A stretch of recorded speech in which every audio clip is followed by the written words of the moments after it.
Hi friends, இப்போ பார்த்தீங்கன்னா உங்களுக்கு எல்லாரும் தெரிஞ்சிருக்கும். பங்களாதேஷில் நடந்த கலவரமாக இருக்கட்டும், யூகேயில் நடந்துகிட்டு இருக்க கலவரமாக இருக்கட்டும். ஸோ இது எல்லாத்துக்குமே வந்து ஒரே ஒரு விஷயம் தான் மெயின் காரணம், ஹேட் மட்டும்தான். அந்த ஹேட்டுக்கு என்ன காரணம் பார்த்தீங்கன்னா, எல்லா விஷயத்துக்கும் ஒரு ஆதரவும் எதிர்ப்பும் இருந்துகிட்டே இருக்கும். ஆனால் அந்த எதிர்ப்பும் ஆதரவும் வந்து அந்த விஷயத்தில் தான் இருக்கணும். உனக்கு எனக்கு இருக்கக்கூடாது. நீனாலே மோசமானவன், நானாலே நல்லவன் அப்படின்ற தாட் என்றைக்கும் இருந்துச்சுன்னா அது சரியாக வராது. உனக்கு ஒரு தாட் இருக்குது, அது நீ சரின்னு நினைக்கிற. எனக்கு ஒரு தாட் இருக்குது, அது தப்புன்னு நான் நினைக்கிறேன். அவ்வளோதானே தவிர்த்து உனக்கு எனக்கு பிரச்சனை இல்லை. நம்ம நினைக்கிற விஷயத்துக்கு தான் பிரச்சனை. ஸோ நம்ம நினைக்கிற விஷயத்துக்காக நான் உயிரே கொடுப்பேன், நினச்ச விஷயத்துக்காக நான் என்ன வேணால் செய்வேங்கிறது வந்து அபத்தம். இதனால தான் முக்கால்வாசி இங்கே நடக்குது. அதுலேயும் சில பேர் என்ன பண்ணுவாங்கன்னா, 2 பேர் எரிய விட்டு நடுவில் உட்காந்து காய்வாங்க, குளிர் காய்வாங்க.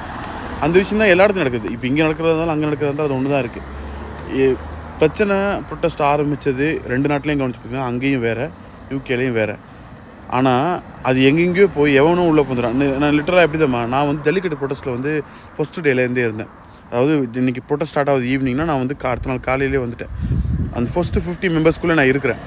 ஒரு 3 டேஸ் கழிச்சு நான் வெளியே போக வேண்டியிருந்துச்சு. கூட்டம் ஃபுல்லாக பெருசாகிடுச்சு. ஆனால் ரொம்ப சந்தோஷம், எல்லாருமே ரொம்ப சந்தோஷமாக, நடுவில் வந்து எல்லாருமே ரொம்ப சந்தோஷமாக இருந்தோம். அதுதான் நடக்குது, ஓகே, எல்லாம் சப்போர்ட் பண்ணுறாங்கன்னு.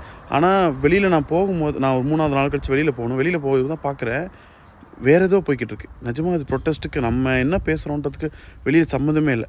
ஒரு கொஞ்ச நேரம் கழிச்சு பார்த்திங்கன்னா வெளியே இருக்கவங்களாம் உள்ளே வந்து இன்ஃப்ளூயன்ஸ் பண்ண ஆரம்பித்தானே தவிர்த்து, எங்கே ஆரம்பித்தோங்கிற புள்ளி தவறி போய் எங்கேயோ போய் முடிஞ்சுது. கடைசியில் அடிச்சு ஏதோ பண்ணி முடிஞ்சிடுச்சு. நம்மளாம் நினச்சிருக்கோம் போராடினா இவங்க ஒடுக்கிட்டாங்கன்னு. உள்ளே உண்மையாக நடந்தது வேறு, வெளியில் நடந்தது வேறு. நான் வெளியில் கடைசியில் இருக்கும்போது தான் தெரிஞ்சுது, ஓ இதெல்லாம் நடந்துட்டுருக்கா, அப்போ இது வந்து எங்கே போயிட்டுருக்கு, நம்ம எதை நோக்கி போகிறோன்னே தெரியலன்ற மாதிரி தான் இருக்குது. லிட்டராக இதுதான். ஸோ இந்த ஹேட் வந்து ஆரம்பிக்கும் போது நம்ம எந்த புள்ளியில் இருந்தோங்கிறத மைண்டில் வச்சுருந்தா இந்த பிரச்சனைக்கெல்லாம் ஓகே.